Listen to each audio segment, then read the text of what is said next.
Tem gente que ganha dinheiro trabalhando duro e exercitando seus talentos. Outros roubam bancos. E outros simplesmente têm muita sorte. E é esse tipo de gente que vamos conhecer aqui. Aí vão as descobertas na sorte mais enriquecedoras de toda a história.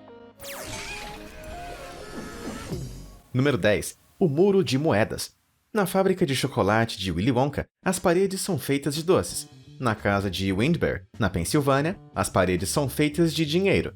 Ela estava abandonada há 20 anos, quando os filhos do casal que moravam lá decidiram levar um amigo para ir ver a casa. Minutos depois de entrar, eles encontraram uma pequena pilha de moedas no chão, perto de uma parede. À medida que exploravam, encontraram um buraco na parede. Lembrando-se de um boato de infância que ouvia sobre seus pais guardarem moedinhas na parede, eles quebraram tudo. Um número inacreditável de moedas saiu da parede, e foi como uma cascata de dinheiro. Depois de contar todas elas, o valor total foi de $8.500. No entanto, como muitas moedas eram itens de colecionador raros, cunhadas entre 1793 e 1857, o valor total das moedinhas era de incríveis $200 mil. Quem disse que não é bom guardar dinheiro em casa? Número 9. Desenterrando coisas na Austrália. Se você conhece alguém que está na Austrália, pode valer a pena investir em um detector de metais e uma pá, porque você pode encontrar algumas coisas valiosas enterradas no chão. Um garimpeiro anônimo estava brincando com seu detector de metais em Ballarat, Victoria, quando o alarme soou. Ele cavou 60 centímetros de terra, até que se deparou com o inconfundível brilho de pedaços de ouro. Enquanto ele cavava, a pepita de ouro se revelava cada vez maior. No fim das contas, o cara encontrou uma pepita de ouro gigantesca, pesando mais de 5 quilos, com um valor de cerca de $300 mil.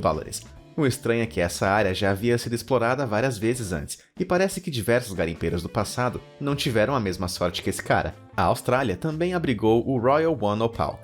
Foi encontrado por um mineiro australiano chamado Bob, que, igual a Danny Glover, em máquina mortífera, estava a um dia de se aposentar quando encontrou a pepita.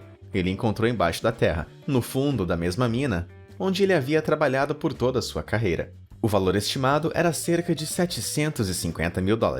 Tenho certeza de que Bob aproveitou bem sua aposentadoria depois disso. Número 8. O terceiro ovo imperial. Um homem anônimo dos Estados Unidos estava levando uma vida bem modesta, comprando objetos de metal e vendendo por sucata. Ele comprou uma esfera dourada decorada com pedras preciosas por $14, na esperança de obter um lucro de 500 quando fosse vender. No entanto, ele decidiu que pediria primeiro uma avaliação profissional. Acontece que esse pedaço de metal era na verdade o terceiro ovo imperial, um dos 50 ovos Fabergé russos originais. Acreditava-se que apenas 42 deles tinham sobrevivido à Revolução Bolchevique, e sobre esse em particular, pensavam que tinha sido destruído. O cara vendeu o ovo para um colecionador de arte por $33 milhões. Isso é muito mais do que os 500 que ele pensou que iria ganhar no início. Pior é o cara que vendeu primeiro para ele. Esse sim deve estar arrependido. A moral da história é que você deve sempre saber o que exatamente está negociando. Número 7. Problemas de dinheiro.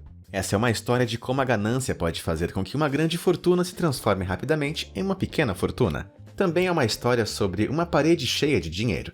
Em 2008, o construtor Bob Kitts estava reformando um banheiro para sua velha amiga da escola, Amanda Reese, quando encontrou 2 grandes baús de remédios escondidos em uma parede. Ele abriu os baús e, para sua surpresa, eles estavam cheios de envelopes. Cada um tinha uma nota de $50. Os envelopes estavam endereçados à agência de notícias P. Dune. Ao todo, havia $182 mil lá. Os 2 velhos amigos ficaram inicialmente emocionados, mas foi aí que o problema começou. Reese ofereceu a Kitts 10% do dinheiro, mas ele queria 40% e a processou. A agência de notícias P. Dune se inteirou no assunto e também pediu sua parte. No fim das contas, um juiz dividiu o dinheiro entre Reese, Kitts e 21 descendentes de Patrick Dune. Com certeza, os 2 amigos preferiam ter deixado tudo em segredo. Número 6. Dee Penny, de 1974. Quando morreu, um funcionário de Denver Mint deixou para seu filho Randy uma pequena coleção de moedas. Ele manteve esse punhado de moedas em uma sacola qualquer, e depois que ele se mudou de Denver para San Diego, a bolsa ficou no carro. Quase 20 anos depois, Randy encontrou o saco de moedas novamente e decidiu mostrá-lo a um avaliador profissional. O especialista ficou impressionado com uma moeda de prata em particular, e depois de um pouco de pesquisa, descobriu que era um Dee Penny, de 1974. Essa moeda era feita de alumínio e fazia parte de um lote de teste de apenas 10 moedas. Todos achavam que as 10 moedas tinham sido destruídas depois que se descobriu que eles não funcionariam em máquinas de venda automática. Mas essa aí parece ter sobrado. Foi avaliada em $250 mil. Infelizmente para Randy, o governo entrou na jogada, dizendo que a moeda era na verdade propriedade deles. Após uma disputa na justiça, a moeda agora é exibida em um museu. Agora que estamos no meio do vídeo, uma perguntinha besta. Veja essas fotos de outra descoberta surpreendente. O que é isso? Veja o vídeo até o fim e você vai ter a resposta. Número 5. Pinturas raras. Se você tem um sótão, aposto que ele está cheio de lixo e tralhas, assim como o sótão do empresário norueguês Christian Nicolai Mustad. Ou era isso que ele pensava. Em 1908, Christian comprou o que pensava ser uma pintura de Vincent van Gogh. No entanto, especialistas em arte da época disseram que era uma falsificação, porque não tinha nenhuma assinatura. Enfurecido, Christian jogou a pintura no sótão e nunca mais quis saber dela. Quando ele morreu, seus descendentes descobriram a pintura e foram atrás saber mais sobre ela. Em 2011, especialistas em arte decidiram que a pintura, chamada de Sunset at Montmajour, era a pintura original e valia cerca de $50 milhões. Embora não seja tão famoso quanto Van Gogh, Martin Johnson Reed é conhecido nos círculos de arte por suas pinturas de flores. Na década de 1990, um homem de Indiana estava jogando Masterpiece, um jogo de tabuleiro sobre arte. Uma das perguntas do jogo mostrava a imagem de uma pintura que parecia bem semelhante à pintura de sua parede. Ela estava lá por anos e não custou quase nada. Curioso, ele contatou alguns especialistas em arte. Descobriu então que esse quadro cobrindo um buraco na parede era uma obra perdida de Reed e valia $1,25 milhões. Dá para reformar algumas paredes com essa grana. Número 4. Histórias em quadrinhos. O que há nas paredes? Até agora encontramos moedas e baús de tesouro escondido nelas. Aqui está mais um. Action Comics número 1. Foi publicado em 1938 e é o santo graal para colecionadores de história em quadrinhos, pois apresenta a estreia de Superman. Existem apenas cerca de 100 unidades e uma cópia de construção superior vale mais de $2 milhões. David Gonzalez, de Minnesota, comprou uma casa antiga por $10 mil, com o objetivo de renová-la, vendê-la e ganhar um pouco de dinheiro. Enquanto esmagava uma das paredes, ele se deparou com um velho e empoeirado quadrinho, escondido no isolamento da parede. Claro, era a Action Comics número 1. Não estava em ótimo estado, e David rasgou a capa durante uma discussão com a tia de sua esposa alguns dias depois de encontrá-la. David colocou o quadrinho em leilão, chegando finalmente a $175 mil. Não é um lucro ruim, com um investimento de $10 mil. Agora, onde está a minha marreta? Eu tenho algumas paredes para quebrar. Número 3. Um tesouro, não um martelo. Sabe quando você procura alguma coisa e não consegue achar? É um saco, não é? Em 1992, quando Peter Watling, um fazendeiro de Suffolk, Inglaterra, perdeu seu martelo favorito, pediu ao seu amigo Eric Lewis, que tinha um detector de metais, que ajudasse ele a encontrá-lo. Eric estava examinando um dos campos de seu amigo quando o alarme do detector de metais tocou. Não era um martelo, e sim uma pequena moeda de prata. Intrigado, Eric cavou um pouco mais. Ele encontrou um colar de ouro e moedas suficientes para encher 2 sacolas de compras. Ele então chamou alguns arqueólogos. Honks Hoard, como ficou conhecido, era um enorme depósito de riquezas romanas, avaliado em cerca de $15 milhões. Eles encontraram um baú contendo 15 pulseiras de ouro, um busto de prata de uma mulher e mais de 1.000 moedas de ouro.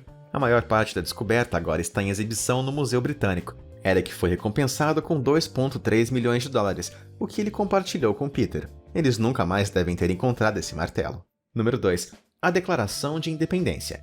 Em 1989, um homem da Pensilvânia comprou uma pintura por $4 em um bazar de garagem. Ele odiou a pintura, mas gostou da moldura. Então, removeu a imagem para colocar uma nova dentro. Porém, embaixo da imagem havia um documento antigo. Se tratava de nada menos do que uma cópia da Declaração de Independência de 1776, uma das 25 cópias feitas na época. Ele vendeu por $2,4 milhões. O mesmo documento foi vendido de novo em 2000, por mais de $8 milhões. Não é uma história tão rara. Michael Sparks, de Nashville, comprou uma cópia amarelada da declaração em um brechó, porque ele achava bonita. Pagou menos de $2,50. Intrigado com sua compra, ele decidiu fazer com que fosse examinado por um especialista. Acontece que ele comprou uma cópia perdida da declaração de 1820, encomendada por John Quincy Adams, uma das únicas 36 existentes. Michael revendeu seu achado, recebendo pouco menos de $500 mil. Número 1. ações da Coca-Cola. Você costuma ir aos bazares? Depois dessa história, você vai começar a ir mais. Em 2008, um cara da Califórnia, Tom Marron, pagou $5 por uma caixa cheia de papéis aleatórios. Examinando tudo, ele encontrou um certificado de 1.625 ações da Palmer Oil Company, emitido em 1924. Desde que ele tinha se demitido, Palmer havia se fundido com outra empresa, que fundiu novamente com outra, e com outra, até ser comprada pela Coca-Cola Company. Os advogados de Tony disseram que ele tinha agora 1,8 milhões de ações da Coca-Cola, no valor de cerca de $130 milhões. Isso fazia de Tony o maior acionista não institucional da Coca-Cola. A empresa, obviamente, não ficou feliz com isso. Rejeitavam todas as demandas de Tony, chamando tudo de um grande absurdo. Infelizmente, Tony Marron nunca conseguiu viver seu sonho de se tornar um administrador da Coca-Cola. Ele faleceu em 2010. Sua família manteve o caso, mas não teve sucesso. No fim das contas, parece que o certificado que custou $5 a Tony era falso. Bom, e voltando àquele negócio bizarro que parece um bebê alienígena laranja. O que será aquilo? O que isso tem a ver com esse vídeo? Bem, essas coisas são conhecidas como Piura chilensis, uma espécie de rocha viva. Elas são criaturas marinhas que vivem na costa rochosa do Chile e do Peru. Obviamente, a carne deles é uma iguaria, como os locais comendo os bichos crus ou cozidos com salada. Curiosamente, eles nascem homens e depois desenvolvem órgãos femininos, podendo então se reproduzir. Tá, mas por que isso tá aqui nesse vídeo? Se você conseguir perceber que umas pedras na verdade são uma colônia desses animais, podemos dizer que você praticamente terá ganho na loteria. Eles são caríssimos e podem chegar a centenas de dólares por unidade em restaurantes sofisticados. Entretanto, não vá comer muito, já que sua carne tem uma concentração altíssima de vanádio, substância que filtra a água do mar. E com isso, finalizamos as maiores descobertas na sorte, que enriqueceram pessoas por aí. O que você achou do vídeo? Conta pra gente nos comentários. Obrigado por assistir e até a próxima!